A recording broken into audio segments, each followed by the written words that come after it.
Hi, Barbie. Hi, Ken. Hi, Barbie. Hi, Ken. Hi, Barbie. Hi, Barbie. Hi, Ken. Hi, Barbie. Hi, Barbie. Hi, Ken. Hi, Barbie. Oh, hi, Barbie.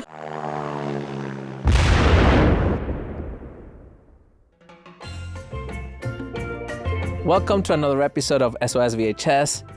Today, Carlos and I go to Barbie Land. It's definitely probably the biggest movie of the year. Hi, Barbie. Sorry. We're done there? Yeah, we're done. Oh, we're done. Yeah, we're done. Skeleton. Okay. Skeleton. Skeleton. Look at you. So, I don't know, what first impression? You saw it for the first time the other day, right? Yeah, and I liked it a lot. I Yeah. didn't know what to expect of it. It's crazy. It's the biggest movie of the year when the latest Mission Impossible came out. Yeah, and the Mission Impossible had double the budget. Yeah. I mean, this is an expensive movie, obviously. Mm-hmm. But I thought from the intro Yeah. to, the interaction of the character to everything that we were in really good hands from the beginning. I you could tell that was, a good writer behind a good director. Oh, yeah. Greta Gerwig, I like her other movies a lot, too. Yeah. I liked her for a while. She's... she made Mistress America. Before that, she did, right. So she was she started as an actress, Mhm. and an actress that actually got pretty big. She was in a Woody Allen movie, right? She was in Greenberg, She was in Greenberg with Noah Baumbach. which I loved. And Yeah. then she was nominated for a Golden Globe or an Emmy for Frances Ha. Oh, I love that movie. That movie's amazing. It's a great movie. Perfect for its time, for that age Yeah. group. It's incredible. And then she did her first, I guess, big movie was Lady Bird. And yeah, she just a Which killer. crushed it, right? Was Yeah. nominated for Best Picture. She got nominated again for Little Women. I never saw Little Women. Oh, Yeah. I think I thought it was a great adaptation, and I've seen Yeah. all of the previous ones. Oh, I never saw it. Yeah, I'm sure I would like it with her at the helm. Yeah. I think she tackles story really well. I think she's a good writer. I had my doubts about Barbie. I didn't know what to expect. When I knew she was involved in it, I thought, okay, let's see. Yeah. Let's see what they come up with, because it's...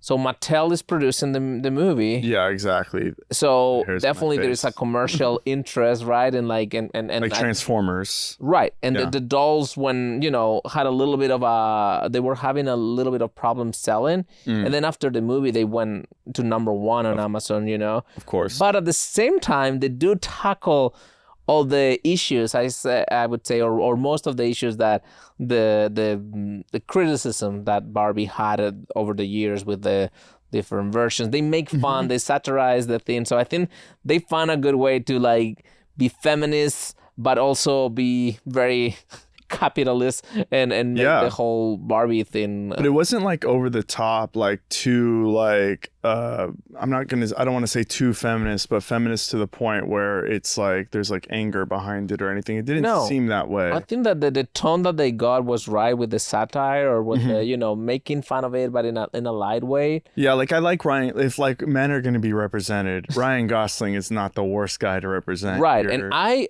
half of think obviously the casting is fantastic. I don't think you could cast a better couple. I like the Asian guy. Yeah, well, everybody. He's so great. But I think he's my favorite one in the movie. yeah, no, Yeah. I think Ryan Gosling like steals the show. I think they he's just created a great character for him to play. He's incredible. Yeah. Do you see Bill Maher, what he said about I did this? see Bill Maher, and I Yeah. saw his tweet too. So I saw it in the show, and What was his tweet? his tweet was basically saying that that the movie was telling a zombie lie. I guess a term that he wants to coin. He likes to I know. coin certain terms, and meaning like zombie lie as something that never happened. Mm-hmm. So it is Like the not true boardroom. that the boardroom is all full of men, but I feel like the point is clear and is done in a way that is not insulting.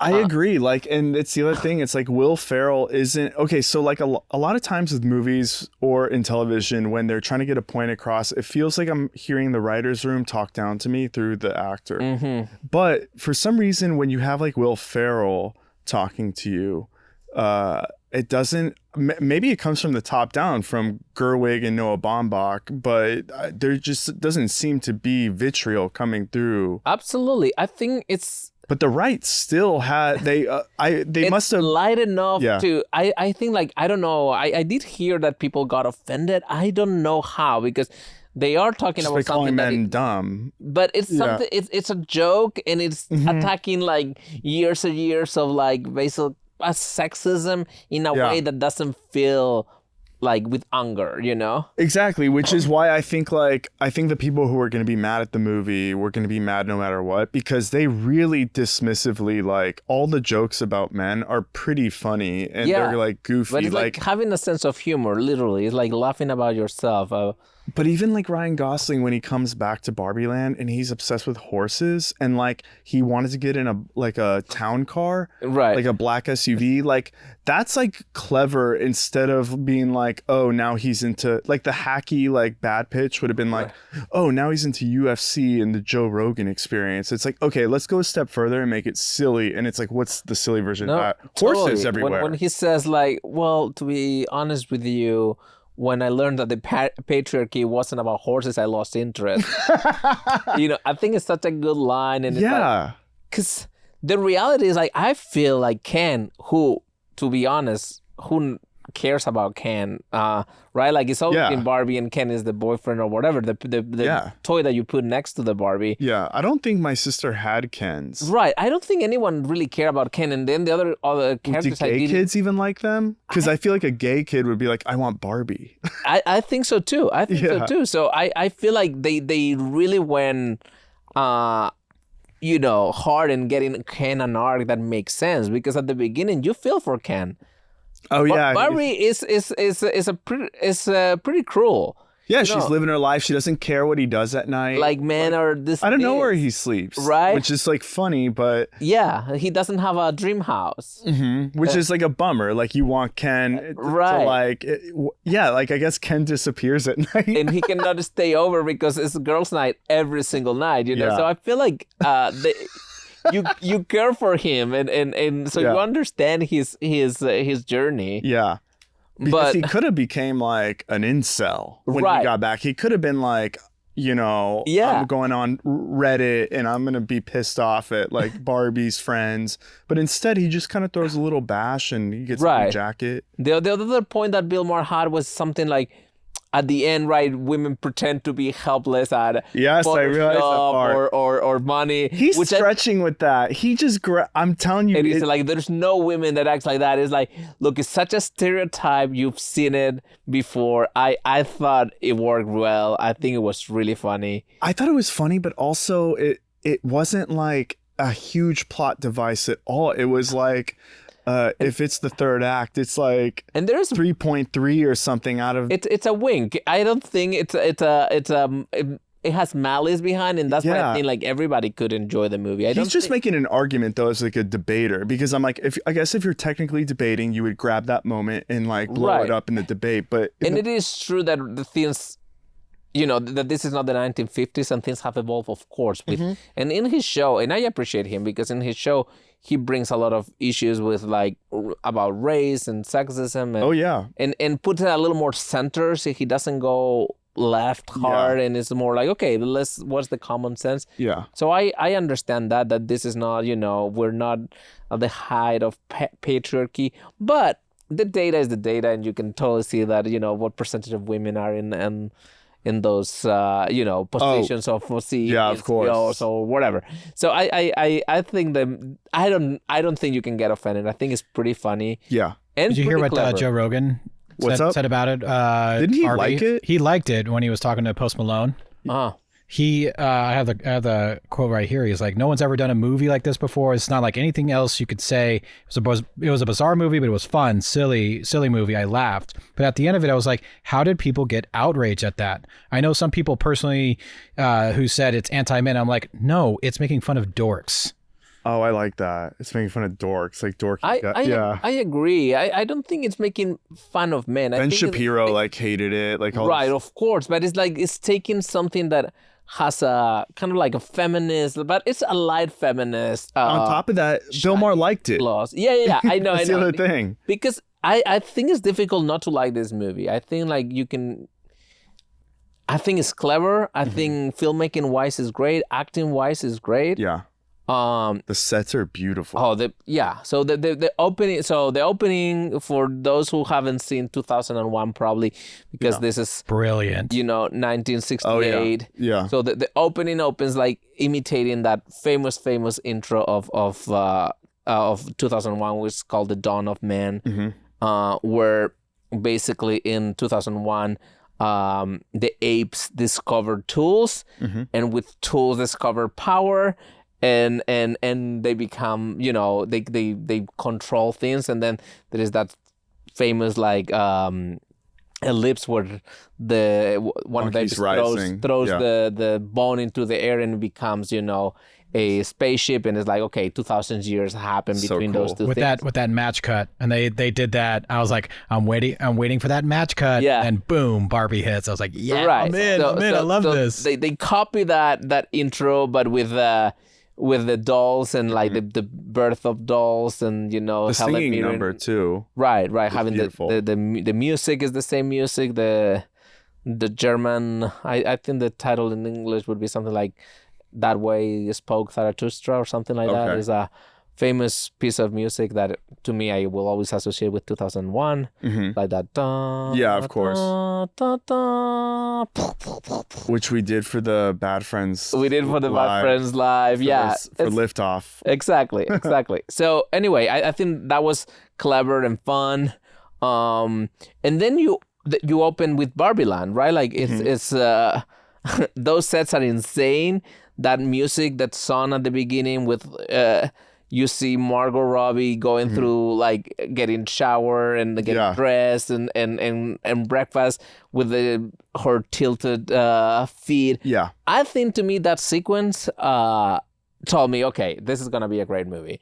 I thought it was so inventive, beautifully pink, Well, I didn't know yet at that point, because I was like, you can do a good job here, but I want to know, like, is it going to be as annoying as people like claim on the internet? And right. Okay. I was pretty instantly seeing that it was not like an annoying over the top, I want to like indoctrinate you with anything. No, I thought just the beginning, I felt it was very movie. Yeah. Like visual, you're at a movie. Interesting. With music, we have no plot. We just introduced to our world of like, oh yeah, this is exactly, I think, like how people would imagine Barbie Land. The houses have no walls. Yeah. Like Helen Mirren narrates, like you never make a Barbie go down the stairs. You just pick it up and put it. Yeah, and she floats around. So cool. Floats around. But I gotta say, this has got to be so much better than the Diablo Cody script or version that would have been. Right. So previous to this, right, that they were Amy Schumer was doing a Barbie that's right. version, and that she stepped out because she didn't want to, she had creative differences. It wasn't edgy enough or whatever. Yeah. And I think they found on Greta and Noah. I think so Margot Robbie's producing the movie with her husband, her production company. Yeah, of course. Mattel is obviously giving them the chance to do it. And then they hired Greta and Noah to write the script, and this was during the pandemic, so they left them write. Yeah. And I think when they read it, they were like, wow, this is awesome. And I don't know if Mattel will let us do that. Yeah. And I think it looks like they had fun writing it. Yeah, I think so clever. So creative, yeah. And they shot in London, and I think like some executives from Mattel flew there to argue certain points. But the point that Greta made to them is like, look, if we don't talk about these things, someone else will. They will bring up the body type. They will bring up the things that people criticize about Barbie and about Mattel in general, although those dolls that they discontinue or the things. So the pregnant Barbie. Right, the pregnant Barbie, the Barbie with the camera, that people, I don't know, used to like spy on kids and things like that. So why don't we bring up those issues ourselves and make fun of it and be in control of the conversation? And awesome. I thought they did a great job with that. Very smart. Very smart. I love the idea of like Mattel executives flying to London and her being like, fly right back because I have the answer for you. Yeah. I just love that. Like they said that they have to that Margot acted the scenes with her explaining because I guess like the nuance on the script they could take it one way or another. I see. That's crazy. It's very very interesting, and I think like when everybody saw the poster right with Margot Robbie as Barbie, everybody said, of course, who could be better. It's called the stereotypical Barbie, right? That's what she says in the movie too. Yeah, she's the stereotypical Barbie, but I don't know if you can have a better actress for Barbie, right? But then they did all the other Barbies. I think it's clear that from that first dance sequence that they want to be very inclusive. Yeah, color I didn't see any size. little Barbies. Huh? Did they have little Barbies? You think? They didn't have a little Barbie, but they have a Barbie on a wheelchair. They had a Barbie. Oh yeah, the wheelchair one. I was like, yeah. Yeah. So basically, but she put the energy to make sure that everybody can be a Barbie. Is Alan real? Wait, except for little Barbies, though. Yeah. Yeah, except little Barbies. Little Barbies had Yeah, I need to Google that right after this. But yeah, I didn't know that Alan even existed, so I thought it was a funny thing. Yeah, and also it's like, I've heard about Alan all summer and Michael Cera, and I'm like, can we just like stop and remember we haven't seen Michael Cera in like 10 years? Forever, yeah. He looks the same. But like same like body, like he hasn't like eaten anything or gained any weight. He just looks the same. It's an interesting character. I mean, it's a small character in the movie, but I thought it was a it's great that he's there. Probably knows Greta Gerwig. Even. Yeah.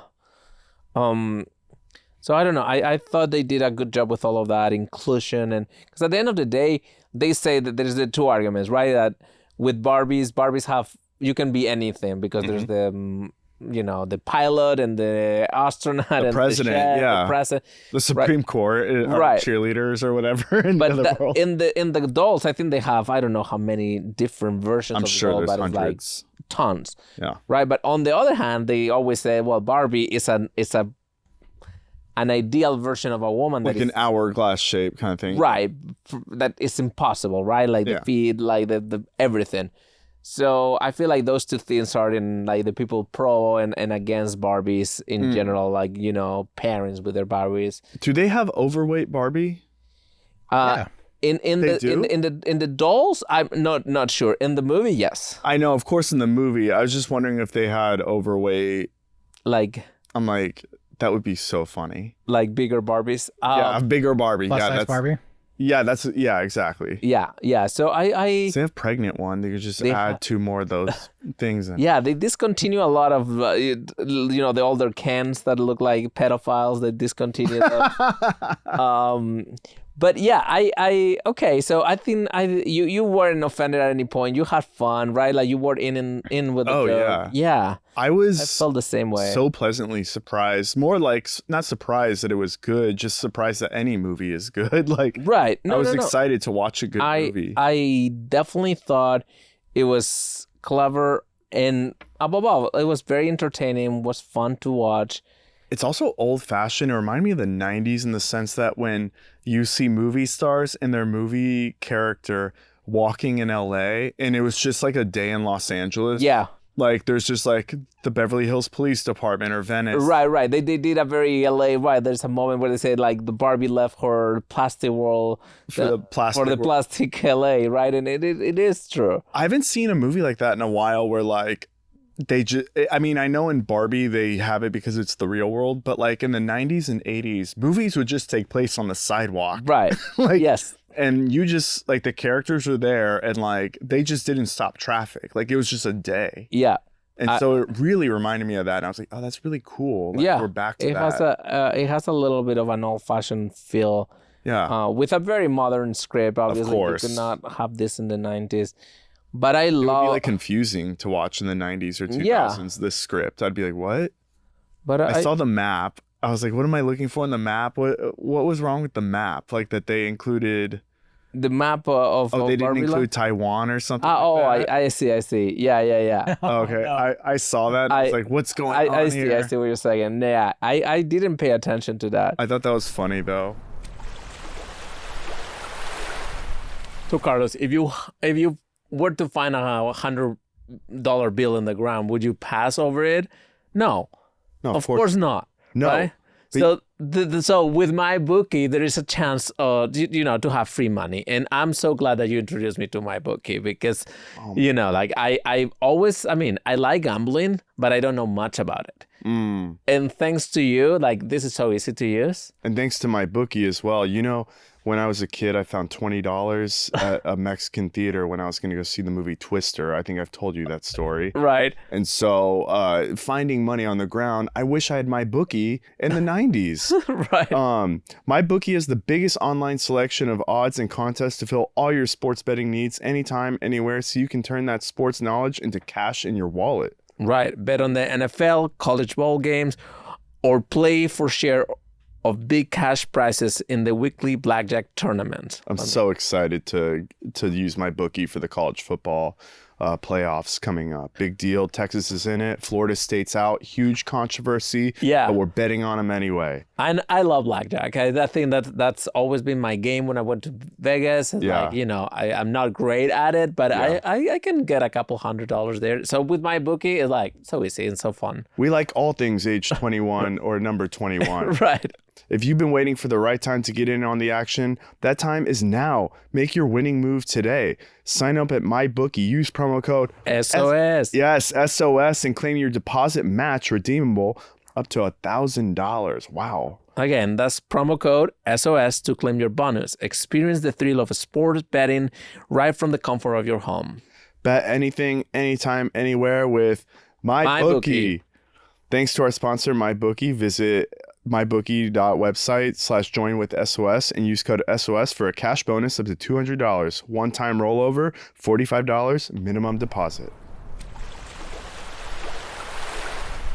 So the whole plot is triggered by this older adult, right, that is losing her daughter to school, and she's depressed, so she imagines Barbie as this moment of connection between her and her daughter, and starts having thoughts of death and cellulite, right? And that creates, so funny. creates a crisis inside Barbie land. I like that they included the cellulite joke because I was like, that could have easily been taken out by someone who doesn't have a sense of humor, who's like taking this time very even too seriously. And so when they left that in, I was like, okay, we're in a good movie. Like we're in such good hands with Greta Gerwig. I think so. I think I read somewhere that she wanted to stop being an indie filmmaker and wanted to be basically a Hollywood director. It's like Jon Favreau. And I think she did it already. She in 3 movies, and I think she's gonna get nominated again. She's a killer. It's 3 out of 3, and it's insane. As a solo director. Frances Ha, if you watch that movie, you could just see the talent oozing off of her. Even in other movies, like in Greenberg. And she co-wrote that with Noah Baumbach, and then she obviously is the protagonist. It feels very her, though. When you watch it, if it's like written by from the perspective of like a girl in her like late 20s, and I'm like, dude, I bet you she did most of this. I've thought that a lot about like her. And Noah Baumbach is such a good writer. He's such a good writer. I feel like from when I saw the Squid and the Whale, I think he's such a, even like I think his last movie, no, but the previous one was Marriage Story, the same year. I loved Marriage Story. As she had Little Women. Yeah. It's obviously even more indie and more raw, but so good. With Adam Driver and Scarlett Johansson, I think like awesome roles and such good writing. So even Greenberg is incredible. So I feel like they both benefit from each other's. Although now Greenberg would just be like a Reddit guy. Yeah. Because I was rewatching that. Yeah. Dear American Airlines. I'm like, what are you doing? Now you have to be on Twitter. Yeah, I'm like, I wouldn't like him anymore. X. Yeah. Yeah, on X. Yeah. On X. I'm not on X. I deleted it. I'm not on X. I just care. I don't care anymore. It's too much stuff. Yeah, X is scary too. I don't need something called X on my phone. Yeah, it sounds weird. Yeah, it's like having like a Biff app or something. Yeah, I need Biff here. And also, I'm tired of that public square. I don't need people yelling all the time. I don't need for years I've been opinions. over that. I already, We already. Oh my god. Yeah. I'm not going to talk about reading opinions on here. Yeah, I guess I went on the internet when we were doing Barbie to check out what people said, and that's what I found, that outrage, that I was like, okay, I think people don't have a sense of humor. There is no possible dialogue because any sort of joke that you identified as against you cannot go, Yeah, you know what I think the part of the backlash is that some people are doing it poorly and are checking a box, whereas this movie is doing it right and it's beautiful. So I think people just lump it into, oh, it's all woke and it's all bad. It's like, no. There needs to be a more nuanced approach. Like, if it's done well, it's good. If it's done bad, it's bad. I agree with Skeleton. Yeah, this is done so well that it's all, you hardly even like feel it. And it has obviously a woke spirit, but without taking it to a degree of like insanity. Which I feel like, I mean, honestly, I feel like that's not even a bad thing to be like a little like conscious of your surroundings and not. I think the idea of wokeness is okay. I think like every new take, people will always take it too far, and then it becomes like Bill Maher would say, an onion headline, like. Yes, I remember when Get Woke, that song came out. Yeah. By Childish Gambino, and it was played at the beginning of Get Out. Yeah. I just remember being such a. But that time, that good moment in time, and again, like being, not offending people is not a bad thing. Well, I was being aware of others. Those years on Twitter, like I like, I know like a lot of like black like TV writers I knew were saying things like "stay woke" and stuff, and I was like, we all are. Yeah, like we're all like aware of shit, and now being woke is like because it is like when you use that to cancel people. Yeah, I think that's where I mean. Canceling people for opinions, even if they're opinions that you don't like, I think that's the line that I don't, or just jumping in to like be agreeable, agree with them, which we see a lot in Hollywood. But I mean, look, I don't agree with basically anything Greg Gutfeld on Fox has to say on his show. Yeah, I watched his episode of Chrissy Chaos because I think that Chris is funny, and I want to hear what Greg Gutfeld says, and I laughed at some of this shit. Right, like, and also, whatever. You can disagree, and that's it. I don't think people need to be so mad at each other. Yeah. And that's why I put this movie in that context of like, I think it's woke in the right way. It's like, obviously has a point of view, which you want in any movie, you want someone taking a stand on something. Yeah. But then it's like done with sense of humor. Nothing that the movie says is a lie, right? Like the spirit of what they're saying. And I don't feel it's like a revenge movie on men, it's no. It's wait a second, women do things better here, and they put the real world versus the even a line in the movie said, well, and men men will have as much power on Barbie Land as women have in the real world. Oh, that's funny. And it's that's how it is. That's how it is. So I thought it was just funny. Yeah. And there's so many funny moments and so many clever moments.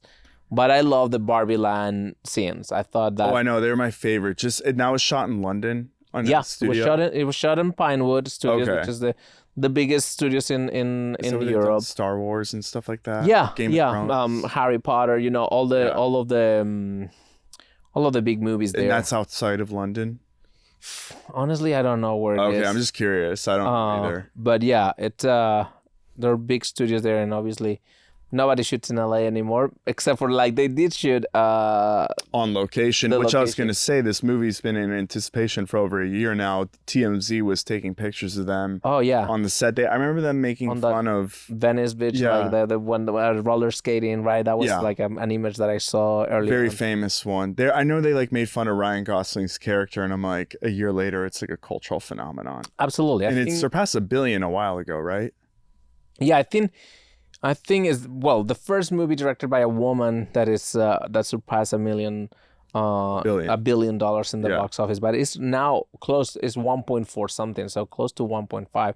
So it's just in that select group of movies that are just a phenomenon. But this wasn't. She's gonna get paid in that old school way. Oh yeah. She's gonna she's chill. I wonder what in my head. She can do whatever she wants now. But like, oh well, yeah. I mean, I could argue that she could before. Now she can really do whatever she wants. Now it's just in the big leagues. Now it's going to be...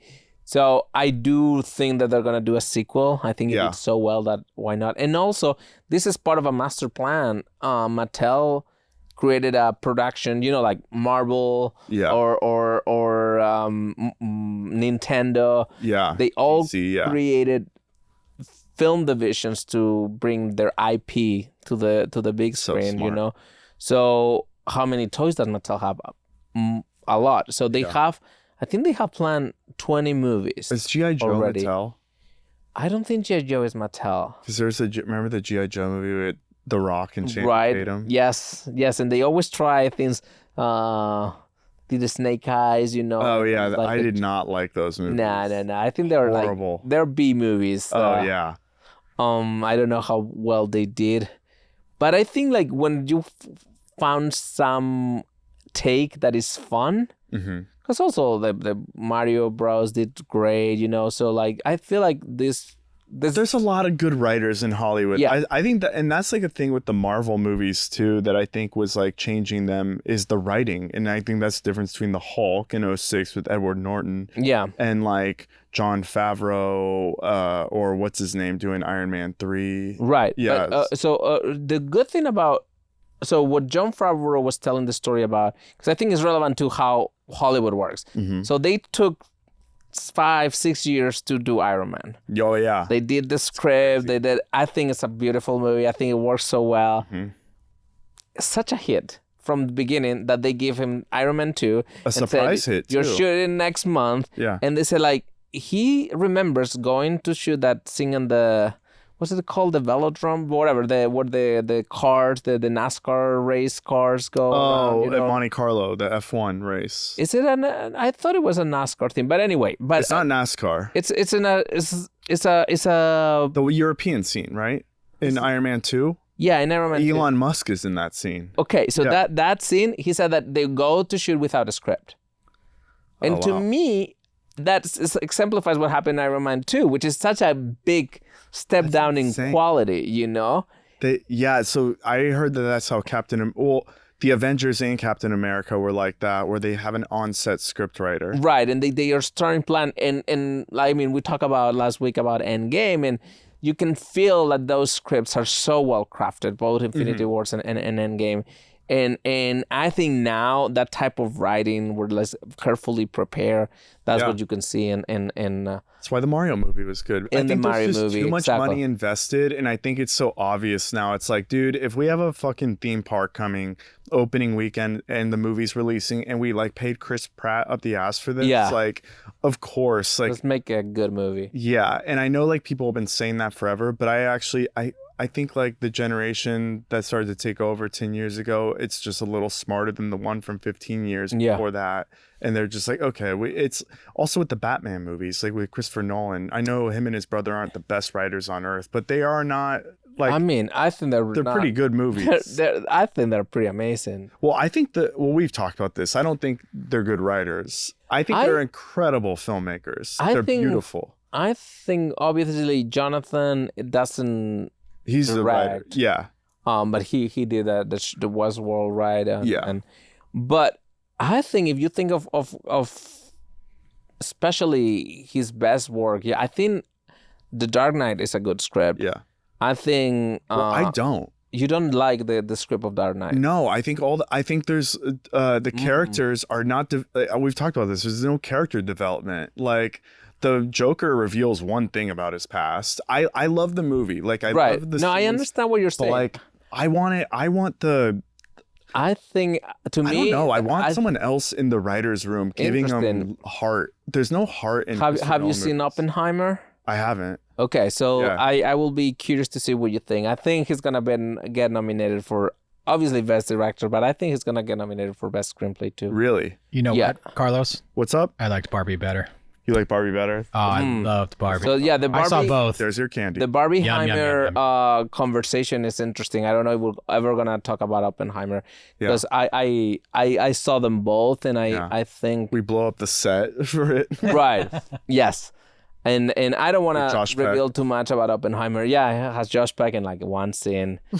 I saw him there. By the way, Adam Ray has a scene in this movie. Yes. Yeah. Yes. So like, you arrest Barbie the first time. Yes. So funny that it's cool to see him. What does he say? I like you. She looks better with clothes on. Yeah.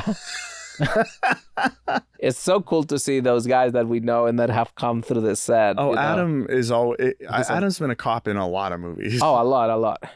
But Anyway, we won't disclose anything about Oppenheimer. I want you to see it. Yeah, thank you. But to me, that was an experience in movie theaters that I haven't had in a long time in terms of just pure cinema. Really? Like what Hitchcock would call pure cinema. Were people like around you also like invested? Yeah, it's just this thing where like I think Barbie is beautiful. Yeah. But I still will call it like a script.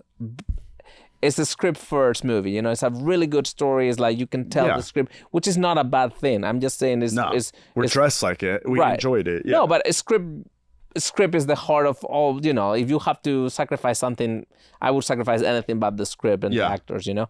But Oppenheimer is a little different in terms of the visuals. You know, there's tons of parts of the movie that are completely silent. You don't need the words. The nice. Editing, the image creation is so good. Yeah, that's the roots of cinema right there. It's cool. The roots. Yeah. So I feel like we're not gonna watch Roots. He has the power. Yeah. No, that's not what I. Yes, I don't. We're not watching Roots. It's a Barbie day. Yes. I did. Okay. No Roots talk. I said the Roots. No Roots talk. Okay. But Barbie, I think I don't know. I think she did such a good job with it. Here's what I have to say about the the emotions of both movies. Oppenheimer is definitely more refined emotionally for Christopher Nolan, but man, Greta Gerwig, I mean, the complex emotions in that movie really hit me and deeper than Oppenheimer did. And it was just interesting to see the vision of a director that's a woman writer, like just hit me in a different way. Beautiful. So I'm just raving about this movie. I loved it. That's how Lady Bird hit me. And Frances Ha. Mistress America's like whatever. She wrote that like in 5 seconds, I think. Yeah, but also that one, he was a co-director, and then that's like a play. It's well, she wanted to be a playwright. She was rejected from an MFA in playwriting, so decided to go into acting. I think obviously she's one of those people that I already put in my hate list because it's just like so talented that it's like undeniable, and you're like, okay, why do these people are in my way? But I think that she's so talented from the very beginning. She's part of that movement first called the mumblecore. Oh yeah, which is like indie, rom comedy with the brothers from Texas, from Austin. The Duplass brothers, exactly. I like their HBO show. Yeah, with and Peter Gallagher. Exactly. Yeah, it was good. And they have that sensibility. And then she switched. She advanced a lot, and I think Jordan Peele. I mean, these are like. I mean, again, I most think talented people probably of Hollywood. This new generation of filmmakers. I would say like probably Jordan Peele and Greta would be the. They just fucking surpassed the hell out of Damien Chazelle, in my opinion. Absolutely, I think. I did not like First Man. The with Damien Chazelle, I think like the stakes were so high. Think about it, it's like the youngest director ever winning like an Oscar for best directing. I think we'll see him come back later, but I think he's gonna get though. He's not gonna get a shoe-in anymore. Or is he gonna go M. Night? Excuse me? Yes. Is he gonna go M. Night? I think he will have to go back to his roots and do something small, if that's what you're meaning, because I think and it's got to be good. Yeah, it has to. It like has to do real. I think it has to be like incredible, because they're not just going to shoo him into the academy anymore. Those days are gone where you can just go to Harvard and everyone votes for you. Yeah, and also the type of movie that once you're in the system, that's the Spielberg way, right? Like he doesn't know what an indie movie is or what a small movie is, but all his movies were hits, Yeah, that even the ones that didn't hit as hard, he had another one coming. With this thing, it's like he did one, it was really good. I think like Whiplash was good. I loved it. He did La La Land and got to the Touch the Sky, and then of course it's like this is what Greta is right now. You can do whatever you want. Yeah. If you choose to do First Man, you're gonna crash and burn. So I think Greta's next move. I think she was in talks to do a Narnia. Oh really? Narnia I never saw movie. the Narnia movies. Interesting enough, the Narnia movies were written by the Endgame writers. Oh, interesting. Before the Winter Soldier, which we did a while ago. Yeah, exactly. So anyway, but I think she's so talented and so woman of her time. And I love that about her. She's so over time. Like even in Frances Ha, like the way like the character's issues are just so of like 2013 or whatever. Just like Barbie is so of 2023. Like in the movie, she has a friend who's like a rich kid who's trying to get on SNL as a writer. I'm like, that is so polarizing and not anything to do with anything. But yet it makes so much sense for her universe. Right. Exactly. And I don't know. I think with Barbie, I was so surprised in the positive, you know, and like I said before, I love the set design and the colors, and I think the production designer said like there's never been so much pink in any movie. You know? I love it. The pink looks good. I like wearing pink. Yeah, it's so good, and also the idea of how they build everything cartoony, toy, plastic, whatever you want to call it, and then the self-awareness of that, and then going to the real world, and it still makes sense of both things, you know. It's cool. I thought it was great. I like how the water doesn't move. Right. So good. And it's at the very beginning, right? Like something like, okay, today's fantastic. It's the best day of my life. Like tomorrow and the next day and the next day. Mm-hmm. They say something also about, well, Barbie's day is always amazing. Yeah. But Ken's they only make sense when Barbie looks at him, right? And to me, that was like the first note. I was like, oh, that's an interesting take on Ken. It's sad. Yeah. He's trying to impress her. He's obsessed with her. He wants to. She's like a goddess, and he's like. Yeah. But isn't that true? Don't we just want women to notice us and appreciate us and love us? It's a sad, depressing thing. It is true. Skeleton. Yeah, I think his arc is huge, because if you think about it, to me, that's why I think he does such a good job, Ryan Gosling. First, he looks like Ken. Yeah. I mean, they both were cast perfectly for that. But second, like, he has all this range of emotions, and he goes from like completely in love with this idea of a woman, and he cannot have her, but he only lives for her. Then he loves manhood. Then he goes into the real world, and discover that actually, wait a second, I don't need to be secondary. In the real world, actually, people, you know, just for being a man, I get extra stuff. Yeah. Despite the fact that he does bitch, right? He doesn't. Oh yeah, he does beach. His job is bitch. Yeah. Beach off. I want to beat you guys off. And it's like, so he doesn't really have any skills or anything. So even the patriarchy in the real world doesn't work for him. Yeah, because he's not smart. He tries, right? He tries to talk to a doctor and all of that stuff. But he kind of like, okay, so he goes through the process of saying, okay, I guess I could be just a guy and I don't need the woman. Mm-hmm. And actually, I can reverse the whole thing. So he goes to Barbie Land. He brainwashes for all the Kens. He convinces all the Kens, brainwashes all the Barbies. Yeah. Because now the president is like, you know, a bartender or whatever. That's right. And then when he is outsmarted by the girls, I guess he learns that, you know, he could be himself without Barbie, you know, and that he could like. I think it's beautiful. Doesn't need her to be him, you know, and that's I thought that's a cool message for kids too, for the guys. I think it's a good message for like young men. I don't think young men are watching this movie, but it's like they're not bashing men. There's no men bashing in the movie. They're actually showing you the arc of like the evolution of a man today. Exactly. Which is someone who can be open-minded and, you know, have a laugh too. Yeah, exactly. And you don't need to have like women as yours. I mean, I think inferior, yeah. Right, exactly. And they have so many. I mean, I didn't know, but that men had this. I mean, it was never. I played the guitar when I was in high school. Yeah, but.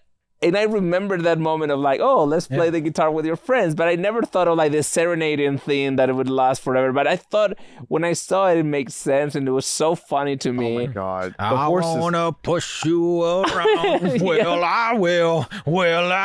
Also, he sings fantastically. He has right. Of course, why wouldn't he do it? Yeah, no, this movie is like made by people that is like, okay, beautiful people and very talented people. Perfectly in shape. Right, get out. Yeah. You know? Matchbox 20 was the perfect I was like, is that Matchbox 20? It is. Yeah.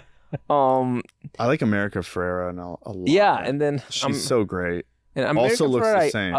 I always like her from the very beginning of her career, and I thought she's always very good. And again, like it adds that dimension of a little bit of reality, and she has the big speech about women, which didn't also made me cringe. I think like I was waiting for that part too, because people were saying it was like cringeworthy or whatever, and I'm like, it's fine, whatever. Like it's for little girls to watch, or even like women in general. Like who gives a shit? Yeah. I think overall you come out of this movie feeling pretty good. It's like you laugh. Yeah. It's clever. You get to enter like a colorful universe too. It's like, how can you not have fun in like this calming, like pink universe? I came out of the movie crying. You cried? I cried. Yeah. Is it because you miss all the women in your life? No, he doesn't want Barbie to have a gynecologist appointment. No, because I just want men to rule the world. Yeah, that's what I was thinking. No, but really that last montage of all the women, girls, and it made me think I fast forwarded the part. I was like, it made me think of my grandma, made me think of my mom, my sisters, my daughter, all the women in my life that I love so much. And you know that part is Kamala Harris and her. Oh, I love Kamala. They use real. Okay, all right, Carlos, come on now. Real footage of Margot Robbie's like family that she shot. It was too sad. I mean, it's beautiful. Watch it again. I don't think it was sad. It was more like an emotional moment. I know. I don't want to like be in touch that way. So I just go. It feels good, just like Barbie says. It feels good. But it's too much for me. Like I couldn't get there. Like so, Ruth, Handler, Mattel's creator. Oh, I was so funny that Ginsburg or what? Peter Ginsburg. Yeah. Peter Ginsburg. No. Ruth, the creator of Barbie, who I thought it was really funny that she comes in saying, "Well, I had problems with the IRS, but that's another movie." But basically, she has a moment where, like, they're touching hands, like kind of like Michelangelo's Sixtine Chapel of like giving birth to women. And in that moment, I think like connected with real life. I thought, I liked it without having to be too analytical. I don't think that you have to go into this movie like Bill Maher went or like other people are going in terms of like, or I've also seen the opposite of people saying like, this is not feminist enough. It's not because at the end of the day, it's a doll and the doll looks like that. And you casted Margot Robbie for being the stereotypical it's like, Barbie. All right, then I'll put Roseanne in it and we'll call it something else for Barbie too. What do you fucking want from me? I feel both things are Meg Salter wrong. Or whatever. It's like we can have the Meg Barbie movie. Who cares? Like it's never going to be enough. Like right. It's never going to be enough, and I think like that they took the take that was the most successful one. What's your favorite thing about this movie, or favorite scene, or favorite moment, or anything with the? I know people are gonna get mad that I call him the Asian guy. What's his name? He was I forgot Bobby. the actor. Yeah, Bobby Kung Fu Lee. Ken. But he was the protagonist of that Marvel movie. The what is it called, Shang-Chi and the Legend of the Ten Rings or whatever. Yeah. Jesus. Yeah, which I thought it was. I didn't like Shang-Chi. I watched it and I was like, whatever. Yeah, but the guy, I see him at basketball games. I'm like, oh, that's cool. I didn't love it either. He's so handsome. But yeah, exactly. So he's there. He's Ken. He's Asian Ken. He was on Selling Sunset too. He was in Selling Sunset. Wait, do you watch that? A $4 million house. Do you watch that? My wife does. Okay. And you could say you watch it too. I was there when he was there. Okay. I don't like selling. Rochelle sold it. Oh, that's so funny. Selling OC is intense. She has been a lot in the latest season. I haven't. Oh yeah. I honestly, reality TV fries my brain. So after a little bit, I feel like that. We talked about junk food last week. Yeah. I think that to me is that. That's what I'm saying. That's the junk food for me. But that sits bad with me after a while. I get addicted to it. Deal with that's why. Well, I'll say this about Barbie. It's like watching a movie like Barbie is like fresh air in a polluted world. Yeah, it's smart and good. like But like, you know what? I'll watch like hours of reality TV. I really like it. I like talking to my mom about it. I watch YouTube videos you about watch it. The Kardashians and the Vanderpump. Oh yeah, I watch all those things. So yeah, to me, after a bit of that, I get annoyed with the world because I literally do because I'm like, I need a good movie. Right. I understand. But I also to offshoot it, I do read before bed because I'm like, you need something. Your neurons are. Well, I feel like they're not working. Yes, that they've been off, and I'm not. I like watching things where I think, oh, I want to talk to my dad about this part. Like this is inspiring me and making me think about. My wife has used a lot of reality TV as white noise, meaning like she's working and watching because you cannot do that with a movie. But to me, still, that is infiltrating your brain. In just like way. Bleeps and women yelling at each other. Like, you bitch. Exactly. I get it. I get very, very annoyed. Does she watch What Happens Live? I don't think so. I don't know what that is. It's like a recap show every night on Bravo where they bring on, it's like their talk show. You know, I don't even have cable. Oh, you know, I only watch movies or like scripted. HBO shows. Yes. That's so wild. Oh, so you don't, but what about like soccer? And I will watch like soccer. The World Cup or something? Exactly. I watch Spain in certain like big games. Yeah. To be honest, like with soccer, growing up in Spain, like there's soccer is everything, right? Like there's no other sports in terms of like, of course you have here and there like an athlete like Nadal, and then you watch tennis. Yeah. But usually soccer, and most Latin America is the same way, right? Most Europe. And I got annoyed that people only care about soccer. You know, it's only the only conversation you can have, the only fun thing that people could do together. I get that. Here is a little more diverse because you can, I mean, fans of football and basketball and hockey and all of that. But I got annoyed with that, so I'm not a huge soccer fan. You know, like Bobby. Speaking of soccer, when my wife saw this movie, she got sad. She's like, oh, it's just I liked it, but it was sad. But she grew up in Spain. She loves soccer, and she could never play because Spain's a little bit more male dominated. So she had that feeling of like, I just can't mad. I can't join and play soccer. But I love we soccer. just won the female World Cup. But times change, I like baby. Times change. Women's soccer in America is awesome. Taking off too because and they lost this. Yeah. But like before that, they were really good. I follow them on Instagram. I know Trump doesn't like one of them. It's kind of funny when they bicker. Yeah. No, I think that's true. Like with the traditional, very macho world. Yeah. I think it's already changed. I think my generation wasn't like that. Oh, even in America, you know? it's changing. Like Americans like soccer now. Like teenagers. Yeah, but I'm saying in terms of like girls playing soccer with the boys. Oh, I see it all the time. There was I can't remember if it was a touchdown or not, but a girl did score or do something, recorded a tackle or something in a football game, in a college football game this year. Yeah, and it's a lot of debates with She must be huge. Can you play? Do you run? Is like the military. Oh, there's so many debates. I feel like the idea of like women are the same as men. Like I feel like, well, they're not the same. They should have the same right, but they're not the same, and yeah, that's like fine. I think we're gonna like men are very different. Also, like not every man can like play soccer or be an athlete. Hell no. And yeah, I feel like when there's a big disparity in like body types or whatever, like putting them together might not work the best. But I think they're gonna start doing it though. I think by 2030 we will see mixed sports. Well, I think we'll see very specific things. A female pitcher in the MLB. Yeah, she may not throw 100 miles per hour, but I think she'll record strikeouts. I mean, if she's good enough, put her in the MLB. I 1,000,000% think like that's gonna if anybody's happen. good enough. I think that's what's gonna end up being is like if you can. And kickers in football. Right, it's like tennis. Can a tennis player play Djokovic or Nadal, a female play? And if they can, they should play. Wouldn't like Venus and Serena? Yeah. Like how would they do exactly? I think there was an experiment already there done. Was. And I don't want to bring that up, but it's like I think Serena play like number 100 and whatever, exactly. and she lost pretty bad. I love that movie though, the Will Smith movie. Yes. Right before the slap. They're too. so inspiring. Oh my gosh. Yeah, before the slap. Yeah. Pre-slap. Oh my God. Well, I never told this story on here. Oh.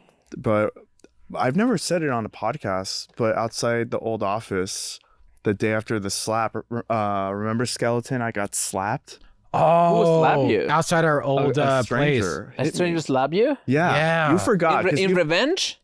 Yeah, they were like, you look like Chris Rock. Or you look like Will Smith. I mean, no, it was this lady littering. on the street, and I said, pick up your trash. I was in a mood. That's so funny. And it was this gangster Mexican woman. She gets out all tatted up, and she's like, what do you say to me? And I went, oh, no. No. And I went, pick up your trash.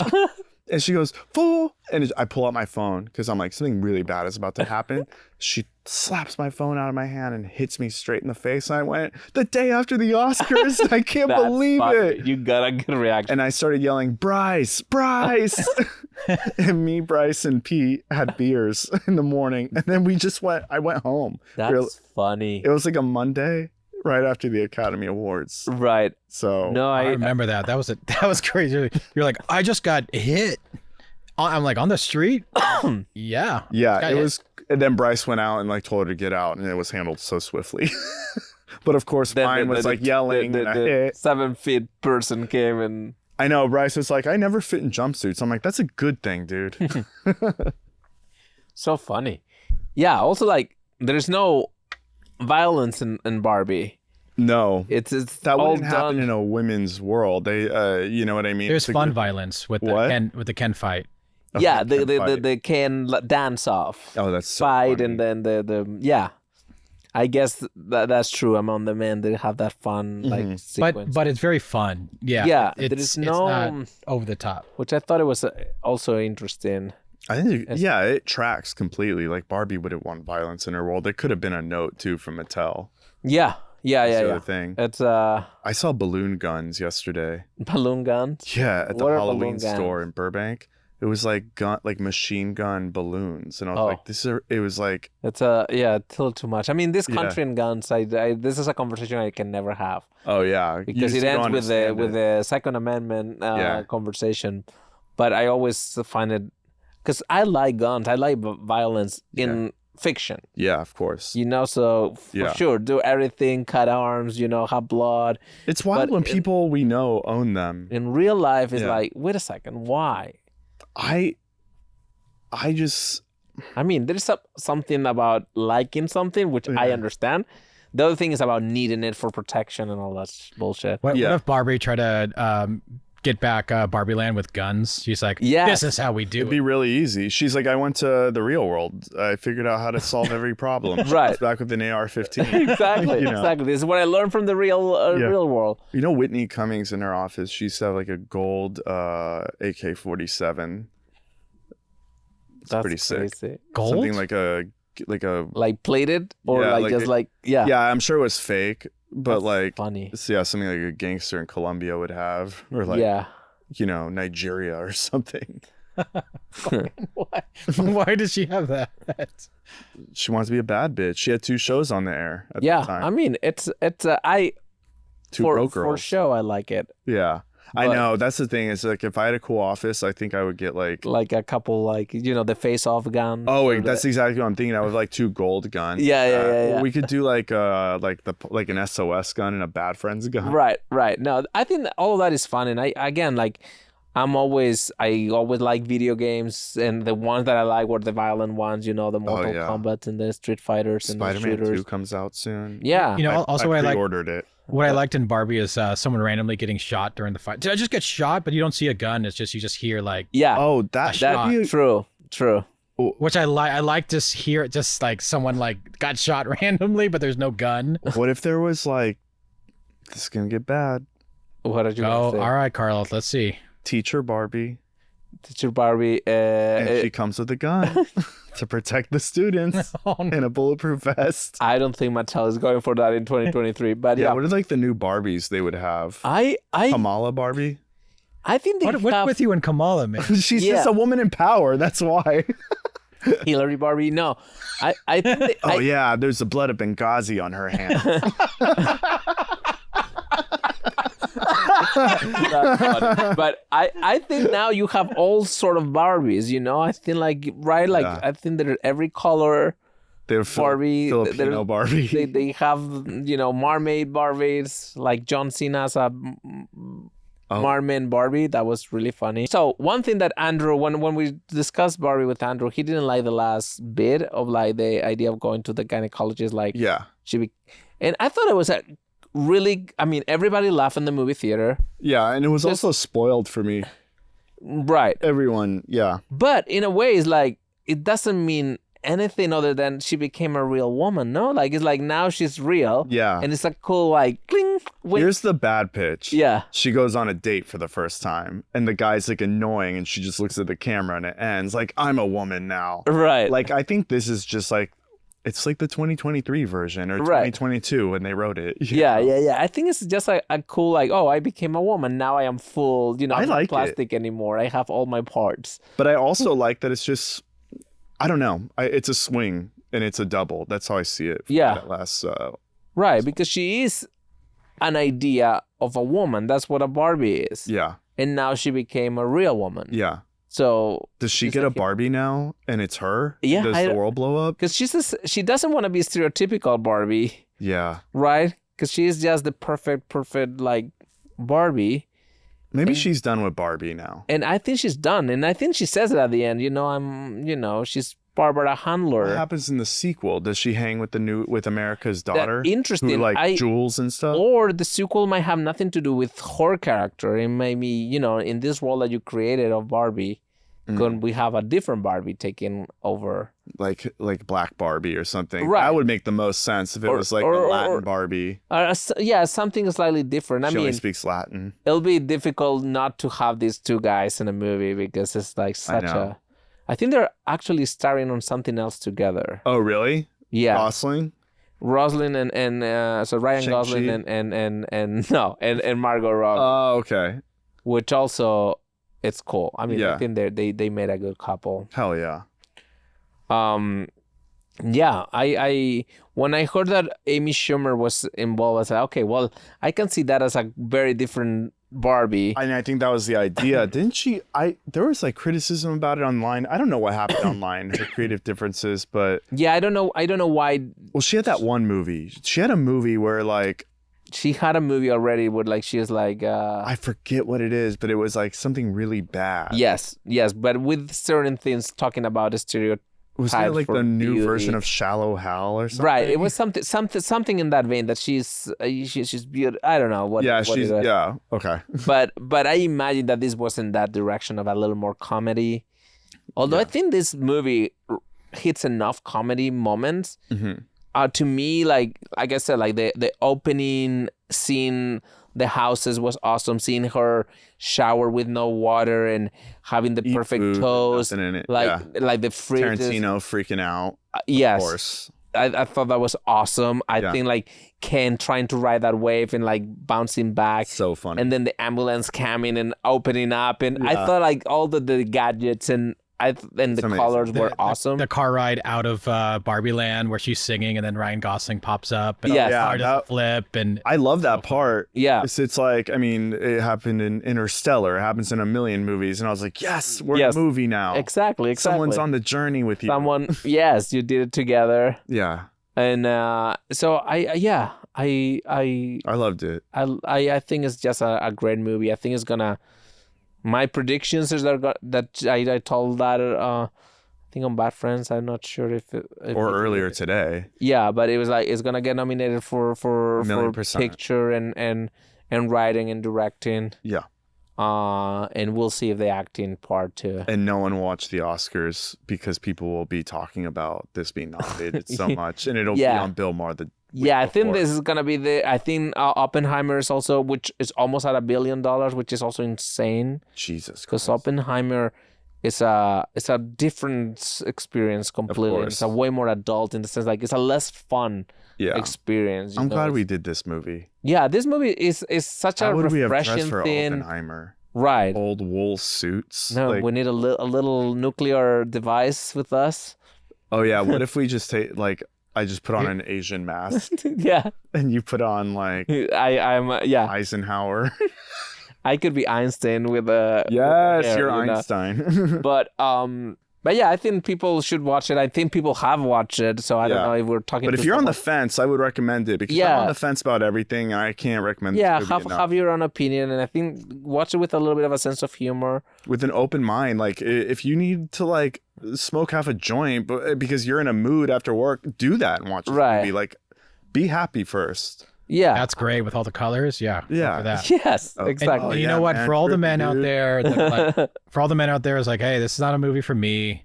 It is okay. I was Yeah. hesitant at first. I'm like, look, I'm not gonna go see it. This is not really a movie Yeah. for me. Hey, Justin Carlos said like, hey, we want to do Barbie. I'm like, great. All right, time for me to watch it. Loved it. You Yeah, guys. you are Right. turned My, off. my parents, for example, didn't want to watch it. Not for any sort of feminist thing, but it's just like Barbie. It like Yeah, they're too like, old it's a for this kid's shit, toy. kind of thing. Exactly. And they watch it and it's like, oh wow, how clever it is, And I saw it with a good mix of people who were like,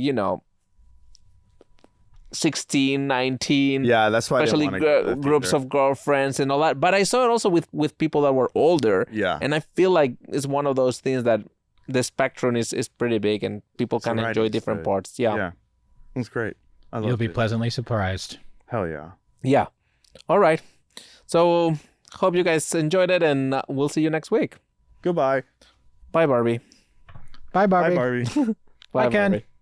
Bye, Barbie. Bye, Barbie. Bye, Bye, Ken. Barbie. Bye, Barbie. Bye, Alan.